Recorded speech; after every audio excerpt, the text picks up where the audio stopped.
কি শ্রী রাধা কৃষ্ণ কুমার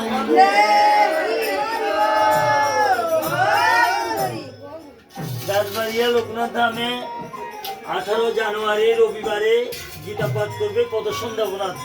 আমার মা অসুস্থ, তাই আমার মনে মনে একটা সংকল্প করেছি, আমার মার জন্য গীতা দান করা হবে।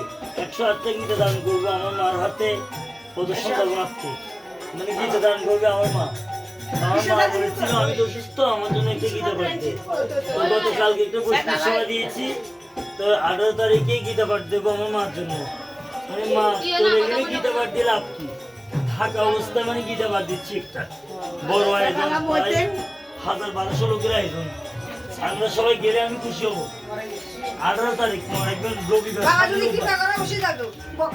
অনেক বড় আয়োজন, পুরো বাড়ি স্টেজ হবে, অনেক বড় আয়োজন করতেছি।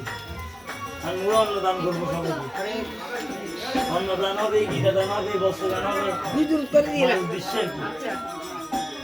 এই জন্য আমরা সবাই গেলে খুশি হবো বলে দিচ্ছি। তাহলে 18 তারিখ জানুয়ারি রবিবার, আগামী রোববার গিয়ে সবাই যাবেন, সবাই একদম সবাই যাবেন, সবাই যাবেন।